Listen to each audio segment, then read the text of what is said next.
there's a lot of difficulty. People want to keep the options open.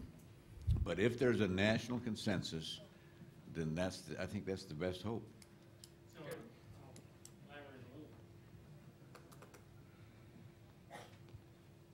So for the appropriations, my first experience in commercial space was with Space Hab about 15 years ago, I guess. And we had an insurance policy for failure of the government to appropriate. And we actually collected on it. So one company one time wrote that policy. I doubt if it would happen again. Well, I think it's something we ought to look into. So give me some language.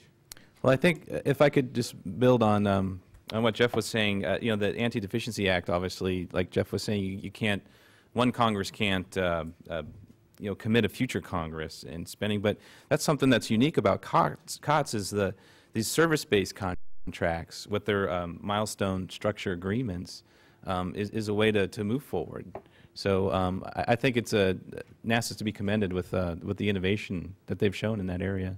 Ken, you had a... I was just going to say, when I was back at NASA, for those of you who don't know, before I worked at FAA, I was working at NASA. Jeff was my boss. I was working on a commercial development policy during that time, and we asked the question, why can't we enter into an anchor tenancy contract? Everybody asks that. Whenever you go to a group of business-minded folks and say, what can the government do? They say, we need anchor tenancy contracts. Well, there's a law, and I worked with the Office of General Counsel. Jan McNutt is here from NASA's OGC, and there's a law, is it the I forget what year it is, Space Competitiveness Act that says NASA shall not have anchor tenancy contracts unless these 5 conditions are met. And he's got these 5 conditions. It's got to have skin in the game from the private sector. You've got to show that there's a non-NASA demand. Basically, you have to show that it's not inherently governmental. You know, basically. That what was? No, it's not, and that's a huge boulder to get over, and that's kind of what you're talking about. The anti-deficiency is the quick answer. We can't obligate or commit future Congresses. So this is something that everybody always talks to. Well, and anchor tenancies, it's an interesting concept, and that when you look across a lot of the programs, you know, the question is, it really has it worked in the past or not? But there is an example that does seem to be working in the commercial space world, and that's with NextView. It's the contract with the NGA and for imagery from Digital Globe and from GeoEye. So I mean, there does seem to be some examples out there that are. But there also is questions like, why can the DoD go out and do bulk buys of launch vehicles and NASA can't do that? And the answer kind of came back was, well, DoD's got their FAR-SUPs, their Federal Acquisition Regulation supplements, and NASA's got their own version of the FAR-SUPs that don't give them the same buying. So change the FAR. Well, and in fact, I don't know if Amy's still there, but when I left NASA, there was a great lawyer there named Amy Voigt, who her job was working with Bill McNally, who's the AAA of procurement at NASA, looking at what NASA FAR-SUPs could be modified to help work with the commercial sector. The problem is the commercial acquisitions within NASA are such a small fraction of the pie. It's a low priority. Mike, since you made me carry the microphone, I'm going to ask a question. maybe you should give it to Phil right there. So you wish. And actually, I'm going to ask 2 questions. I have one for Chan and one for Jeff. My boss, Mr. Bigelow, says that America reacts very well to crisis, but very poorly to incremental change. Pearl Harbor, we can respond to. Slow progress, we're in trouble. And I think it's interesting that prior to China putting a man in space, we all said, well, if China ever puts someone in orbit, that's when we'll wake up. And you'll see a strong reaction on the Hill. Well, China put someone in space and nothing. Apathy. Then, we say, well, maybe when China puts up a space station, then we'll react. I guarantee we will reach the point that China will put a space station up of their own, and we will still do nothing. And then I think we'll come to the time that Jeff describes, when China goes and removes the U.S. flag from the moon and says, we don't need it anymore, and then it will be too late for us to respond. And to be clear, I am not against working with China. Listen, they're going with or without us. I think we should involve them in our programs and involve us with ISS. In terms of the Russians, you know how I feel about that. I'd much rather have my son grow up in a world where I'm buying their rockets versus them pointing at us. So I hear all these great things from Chan and Jeff. And this is my first question to Chan. The distance between here to the moon is nothing compared to the distance between what I hear from you and what I hear from appropriators. And what can you do to help bridge that gap as authorizers with your brethren on the Appropriations Committee so that they recognize the things that you're saying and act accordingly? And if we wanted to get specifics about that $150 million that we're looking at right now, I assume both of you are in favor of that.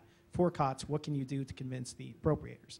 With Jeff, I had a second question, and to give credit where credit is due, that furry mammal phrase was coined by Natasha Loder, who's the enterprising reporter for The Economist, when she wrote a story about the success of Bigelow Aerospace in the ITAR front. She called us furry mammals. And Jeff, I don't want to disagree with you because I'm a furry mammal and you're a woolly mammoth, and you'll step on me. But I thought it was very interesting at the Augustine Commission yesterday that you saw Senator Nelson come in and basically tell the commission to ignore the budgets, you know, just like you were describing, that they should not be confined by that. Then at the end of the meeting, you had the public, you know, Joe Sixpack came in and said just the opposite, that you, NASA, need to be realistic about what's going to happen, work within the existing budget, try and stay low. And I guess my question to you, Jeff, and this is something I struggle with myself, should we stick to our guns, particularly as an authorizer and NASA as a program, and, you know, do something big that we want, and then have the appropriations not manifest? Are we better off in that situation, sticking to our guns, or are we better off creating a new paradigm where we lower the bar and try and work within what we expect to have? And I think that's the question that we face, that the Augustine panel will face, and I'm interested to hear both of your responses to that. Thank you, Mike. So with the first part, how do we narrow the, the gap between, I guess, what you see as the authorizers and the appropriators? I don't think we're necessarily far apart. It's just that they have a lot more, tangible constraints that they have to work within. And that's really what Jeff was getting at with regards to the president's budget request. If the request isn't there, the allocation's not there, there's not a whole lot they can do. They're working with hard dollars, and there's really not a whole lot of way to squeeze additional money out of something that's just not there. So it's not that they disagree with the policy or they disagree with the goal. I mean, they have a hand in they were involved in the shaping of each of the authorization acts as well. At least with the senators, they can put holds and we negotiate out issues. And so what we passed out of the Congress and signed by the president had their endorsement. So I mean, from a policy perspective, I think they're in agreement. And with regards to those authorization levels, they signed off on that. So there's the expectation that, all right, at that point, the onus is on the administration to follow through to the act that they signed with regards to the request. To clarify, the $150 million that you're referring to, you're talking about the Recovery Act dollars, right? Stimulus. And I think I just want to point out, another item, within that same section of the last year's authorization, Section 901. The congressional intent, this is a Section 902. This is subsection B. It is the intent of the Congress that funding of the program, of cost programs, should not come at the expense of the amounts authorized under the exploration or under Constellation.